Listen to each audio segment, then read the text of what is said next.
درود دوستان، نتیجه مسابقه ورزشکاران تاجیک در ایسیای دسته در مسکو.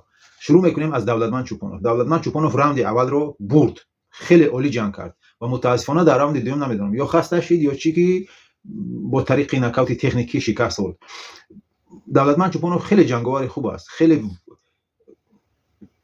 تکنیکی خوب دارد، خیلی براستو خیلی خوب جنگ میکند، ولی نمیدونم که چی، شاید که خیلی وقتی جنگ کردگی نبود، یک سال شد تنفس داشت و شاید برای همین خسته شد، نمیدونم. ولی در راوند اول خیلی خوب، خیلی عالی جنگ کرد و اگر همین خیلی جنگ میکرد شاید که در همین راوند دوم هم حریفش رو نکاوت میکرد. متاسفانه شکست خورد و خیلی وقتی جنگ کردگی هم نبود، یک سال زیاد شد بفیرم که تنفس داشت، شاید این هم چی کرد که خسته شد، نمیدونم. دوستان فکرتون رو نویسید، شاید یگان کس یگان سکرت رو میدوند که برای چی دولتمند چوپانوف با طریق نکاوت تکنیکی باخت این مسابقه رو. به هر حال ما با او موفقیت میخواهیم و در آینده میخواهیم که او همیشه دستبالا باشد. و بهروز ظهورов با کرنیگوف شکست خورد با قرار یک دلانه داوران. این 100% من با این راضی هستم، چون که نمیدونم رجب علی بیانوف کجا نگاه کرد، برای چی این تاکتیک رو اونا انتخاب کردن. کرنیگوف با دست چپ ضربه میزند زیادتر، او همون چیش با قول روسو استویکاش خیلی دست راست از پیش است و باید که همیشه بهروز ظهورов با دست راست شروع میکرد، با دست راست ضربه میزد، اول شروع میکرد و بعد پیش میرفت. و نمیدونم بهروز ظهورov گوشتین است شروع کرد که در گوشتین کرنیگوف خیلی سخت است و همان تاکتیکی نادرست انتخاب کردن، برای همین بهروز ظهورov باخت. اگر از اول همون در وقت تمرین با بهروز ظهورov آدمای جنگ میکردن، آدمای تمرین میکردن که چپه میستن، شاید که بهروز ظهورov میبرد کرنیگوف رو و متاسفانه این رو به نظر نگرفتن. نمیدونم اینا باید که همون رجب علی بیانوف در اینترویو نقل کند که برای چی این خیلی شد بهروز ظهورov باخت.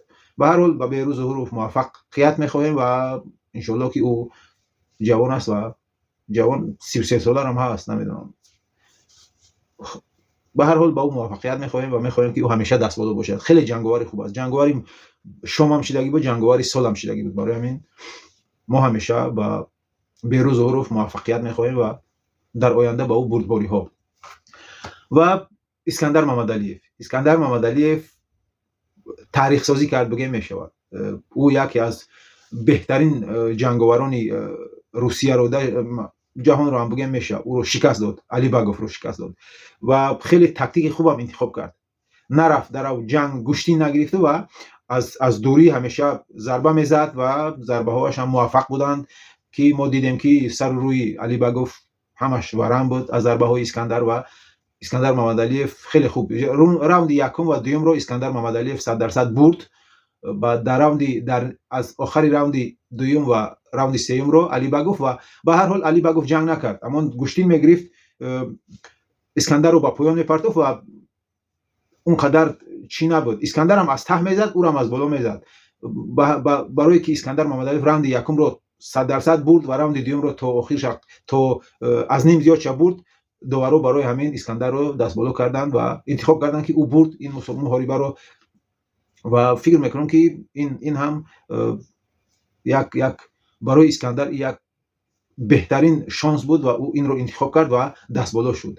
شاید که لیگ ایسیای باز یک بار دیگه با اونها یک بار دیگه مسابقه تیان که بینن که کی در این وزن بهترین است و من امیدوارم که بار دوم هم اسکندر دستبالا می شود اگر اونها یک بار دیگر هم باز بجنگن، چون که اسکندر الان او رو فهمید و در آینده میدونم که اسکندر باز یک بار دیگه با علی باگوف دستبالا می شود. با اسکندر موفقیت ها و من باوری دارم از این پهلوان تاجیکی او در این لیگ قهرمان خواهد شد. دوستان فکرتان را در کامنت ها نویسید درباره دولتمند چوپانوف، درباره بهروز ظهورov و درباره اسکندر محمدعلیف.